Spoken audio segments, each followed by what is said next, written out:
What's up, everybody? Welcome back. Happy Wednesday. I hope everyone's having a good day. Coming to you a little bit earlier today. Got a lot of interesting stuff to cover, including Google getting into the crypto game. Woes continue for Lark Davis, influencer, aka the crypto Lark, and Apecoin, target of an SEC investigation. We'll get into all that later. First, drop a comment down below.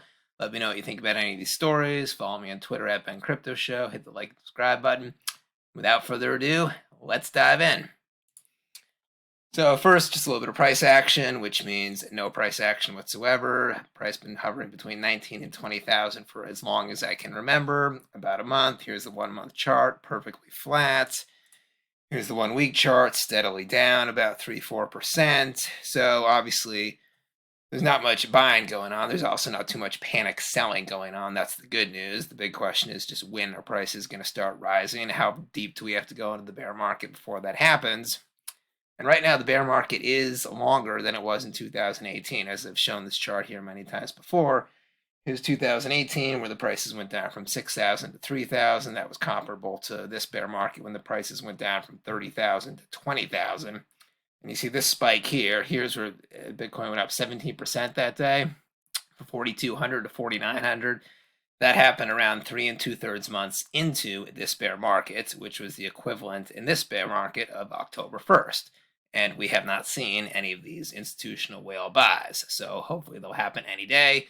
But at this point, the prices are sequestered lower for a longer period of time than they were in 2018. So hopefully prices will turn around any day now.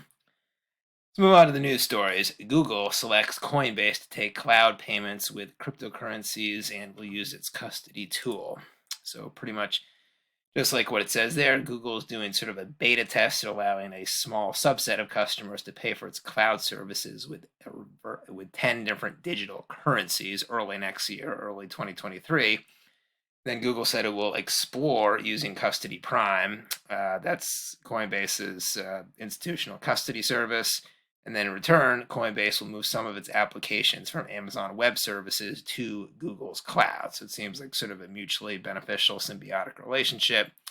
Both companies are in San Francisco, Silicon Valley area. It makes sense. And the 10 different currencies, cryptocurrencies that customers can pay for cloud services in Google include Bitcoin, Bitcoin Cash, Dogecoin, Ethereum, Litecoin, and 4 others. So the big coins and then some retail-friendly coins, Dogecoin, makes sense. It's good to see Google get into the game. Coinbase shares were up. Stock was up 8.4% the day. That makes sense. Obviously, Google is the big name, so always the other company in the deal. They're going to see more of a price rise with their stock. Google stock was pretty much flat on the day, and this announcement was announced at Google's Cloud Next conference, which is going on now. Move on. Crypto influencer Lark Davis, who I covered last week, escaped Celsius bankruptcy with 2.5 million. So that's this guy here. Last week I brought you this story from crypto sleuth Zach XBT, who put together a list of 8 different examples where Lark Davis had tweeted or made a video about a specific coin, and then that day, the following day, or very soon afterwards, then he sold large amounts of that coin, between generally 40,000 and 430,000. And since these were not like top 5 coins, these were mostly sort of medium-sized, small, medium-sized or slightly above medium-sized coins, that is enough to negatively affect the prices.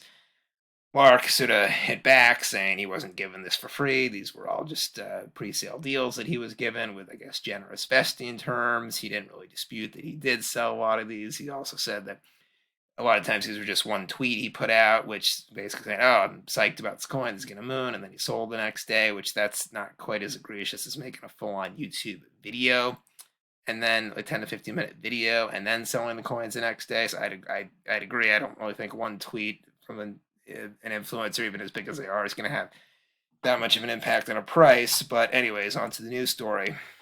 So Zach XBT, he came out with about 15 to 20 different transactions here where Lark previously had about 2.5 million in Celsius, and then between mid-April and June 6th of this year, right before Celsius went under, Lark Davis pulled out a total of 2.5 million in a series of about 20 withdrawals.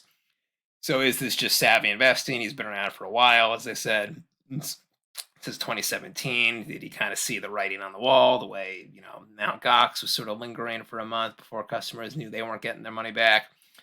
Or did he know something people didn't? That's the debate.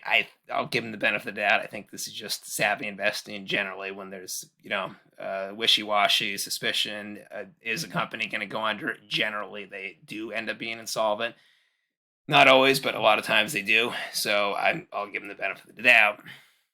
Obviously, the bigger thing with Lark is that he has a huge following here, 1 million followers on Twitter, 500,000 followers on YouTube. He has a very strong reputation for rarely having guests. I couldn't even find the last video where he had a guest on his show. He could be using these huge followings to help younger influencers, help them grow, and he just doesn't do that. Most of the other big influencers do have lots of guests on their show. So what Lark doesn't understand is if you choose to do that, you're going to open yourself up for criticism with totally unrelated things, but that's just the way it goes. So we'll see if he changes things around and starts having other people, specifically people with smaller followings than himself, on his show. I'm betting no, but maybe he'll prove me wrong. Mark Davis. Next, Apecoin, hit with a SEC investigation. So no specific lawsuit yet, just an announcement of an investigation. SEC is looking into the offering of Bored Ape Yacht Club NFTs and whether the sale should have been disclosed to the SEC. And in addition to the NFC sales, they're also looking into the distribution of Apecoin and how 62% of the token supply was given to the community. So in this sense, it's actually not very decentralized. There's no one wallet that is more than 2 or 3% of the total fixed supply. So I'm curious as to what they're looking into with this here. I'm not sure. It's a new story.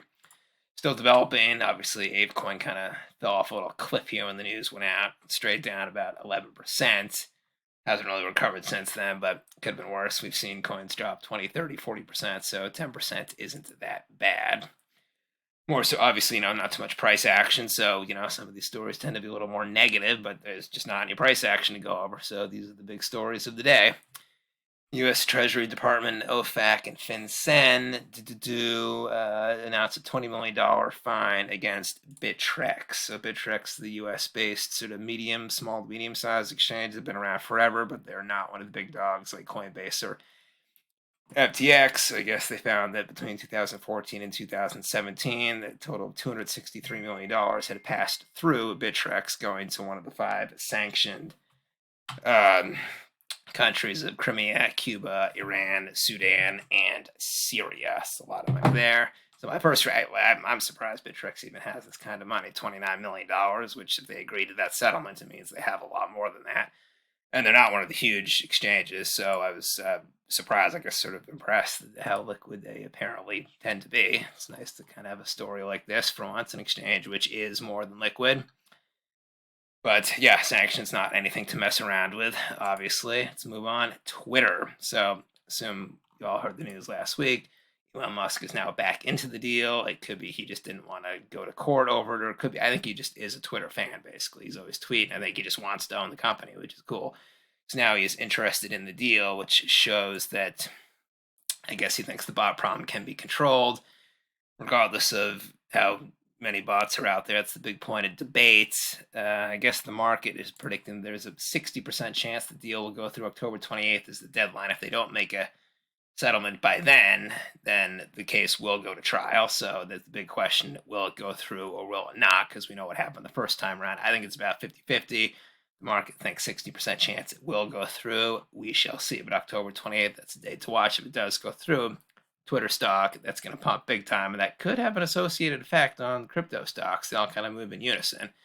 So this is kind of exciting news right here that, bear market, the market needs any kind of just jolt, but it's got to be a specific event like this, but anything to generate some momentum. So it's pretty cool. Hopefully that deal goes through.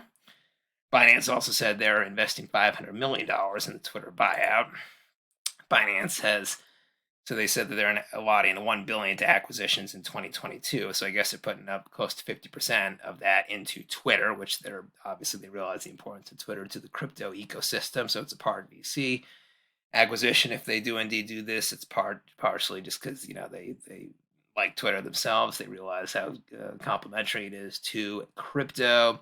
Also shows they might not be investing in quite as many acquisitions as they thought in 2022. If they had 1 billion planned and they still have 500 million left, obviously it is a bear market, so maybe they didn't deploy quite as much as they anticipated ahead of time when it was a bull market. Regardless, that's exciting. They're getting involved too. That's it. Hope everyone enjoyed the episode. I'll be back tomorrow with a new episode. Drop a comment down below. Let me know what you think about any of these stories. Ben Crypto signing out. See you tomorrow. Later.